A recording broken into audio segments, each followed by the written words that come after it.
को लेकर अनुमति तो मिल गई, लेकिन इसमें केंद्र सरकार और उसकी अगवा पार्टी कांग्रेस में ही दो राय दिख रही है।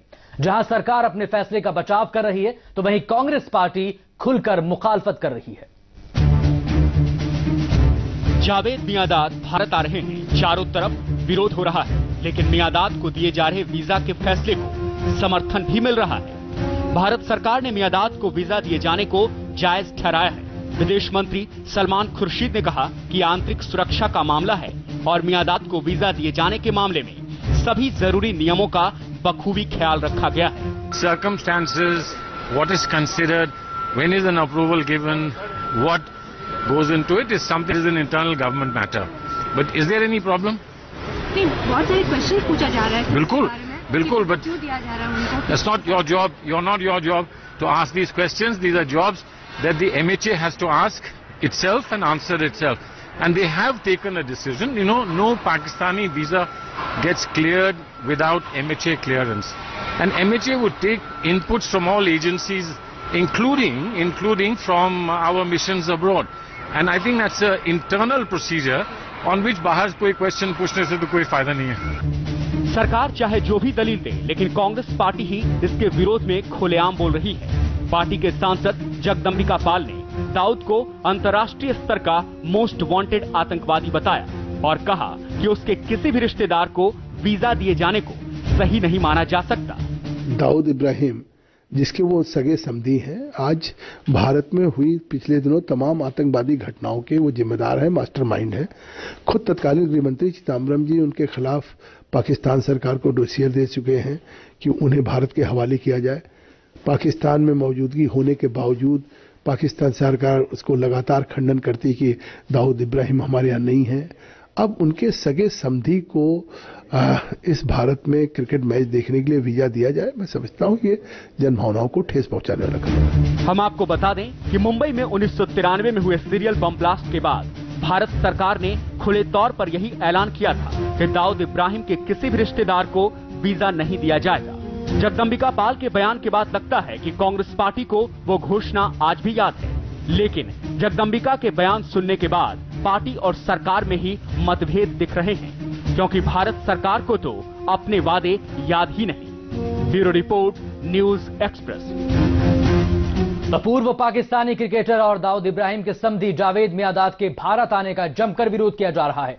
बीजेपी ने कहा कि सुरक्षा एजेंसियों को यह ख्याल रखना होगा कि मैच देखने कौन आ रहा है, तो शिवसेना ने इसकी निंदा करते हुए कहा कि मियांदाद को वीजा देने का मतलब है कि दाऊद को ही वीजा दे दिया गया।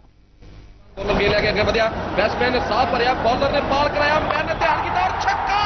नाज़रीन तुसी मुलाजा करो गेम स्टेडियम तो बाहर जावेद मियांदाद 120 स्पीड से दौड़ते हुए औकातों बाहर।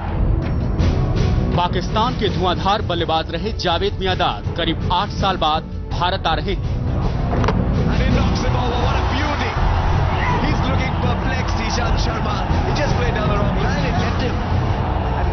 मियांदाद दिल्ली में भारत और पाकिस्तान के बीच होने वाले हाई वोल्टेज मुकाबले का लुत्फ उठाएंगे। मियांदाद को भारत आने का वीजा तो मिल गया, लेकिन इसे लेकर भारत में खूब हो हल्ला मचा है। करीब हर विपक्षी पार्टियां मियांदाद को भारत की जमीन पर आने के लिए वीजा दिए जाने से गुस्से में है। वजह बहुत साफ है, जावेद मियांदाद भारत के दुश्मन नंबर 1 यानी 1993 के मुंबई बम ब्लास्ट का मुख्य आरोपी दाऊद इब्राहिम के समधी हैं और इसी बात ने विपक्षियों को सरकारी फैसले की आलोचना करने का मौका दे दिया है। बीजेपी प्रवक्ता मुख्तार अब्बास नकवी ने कहा कि खेल की भावना का सम्मान करना चाहिए, लेकिन सुरक्षा एजेंसियों को इस बात पर भी नजर रखनी चाहिए कि खेल देखने कौन आ रहा है और कौन नहीं। खेल में जो है वो कोई रंग में भंग न हो, इसकी व्यवस्था जो है वो जरूर होनी चाहिए कि खेल के रंग में कोई भंग न डाले, और उसमें कौन आ रहा है कौन नहीं आ रहा है उसके बारे में सरकार को सचेत होना चाहिए, सुरक्षा एजेंसियों को सचेत होना चाहिए, ताकि खेल जो है वो खेल भावना के साथ अच्छे माहौल में हो सके। पूर्व क्रिकेटर और बीजेपी सांसद कीर्ति आजाद ने भी जावेद मियांदाद को वीजा दिए जाने पर अपनी नाराजगी जताई है। दाऊद इब्राहिम के समधी जावेद मियांदाद, जिनको कि वीजा 2005 से देने के लिए बंद कर दिया था भारत सरकार ने, आज 7 साल बाद दिया गया है। वो हमें जानना चाहूंगा किस लिए दिया गया। क्या दाऊद इब्राहिम आएंगे तो दाऊद इब्राहिम के समधी आएंगे तो क्या उनसे पूछताछ भारत सरकार करेगी? यदि करेगी तो बड़ी अच्छी बात है, इसीलिए वीजा दिया होगा। नहीं तो यह वीजा देने का और पुनः क्रिकेट खेलने से ये ऐसे कौन से संबंध उनको लगता है कि अच्छे हो जाने वाले हैं, और 26/11 में जिन लोगों का हाथ था उन लोगों के ऊपर सजा होने वाली है। तो वहीं शिवसेना ने एक कदम आगे जाते हुए कह दिया कि जावेद मियांदाद को वीजा देना दाऊद इब्राहिम को वीजा दिए जाने जैसा है। मुझे लगता है जावेद मियांदाद को वीजा देना उसका मतलब दाऊद इब्राहिम को वीजा देना जैसा है। कौन लगता है आपका ये दाऊद इब्राहिम या जावेद मियांदाद, जो पाकिस्तान हिंदुस्तान को तबाह करने के लिए पूरी ताकत लगा रहा है? सबसे पहले आप उनके साथ क्रिकेट के रिश्ते जोड़ रहे हो। राजनीति की दुनिया से बाहर भी जावेद मियांदाद के भारत आने का विरोध हो रहा है। लखनऊ में दारुल उलूम ने इस बात को लेकर विरोध प्रदर्शन किया। दाऊद इब्राहिम हैं, उन्होंने जिस तरीके से हिंदुस्तान के पर अटैक्स करवाए हैं और जावेद मियांदाद उनके करीबी रिश्तेदार हैं, तो ये माना जा सकता है कि जावेद मियांदाद को दाऊद इब्राहिम के बारे में फर्स्ट हैंड इंफॉर्मेशन होगी। अंडरवर्ल्ड डॉन दाऊद इब्राहिम की बेटी महरूक से जावेद मियांदाद के बेटे जुनैद का निकाह हुआ है। ऐसे में दाऊद के समधी होने के नाते जावेद मियांदाद के भारत आने पर सवाल उठने लाजमी है और इसी वजह से उन्हें भारत आने के लिए दिए गए वीजा को रद्द करने की मांग की जा रही है। Bureau report, news express. तो सब ब्रेक के लिए यहां रुकेंगे और ब्रेक के बाद आपको बताएंगे विदेशी मामलों के जालों की राय में रिश्तेदार को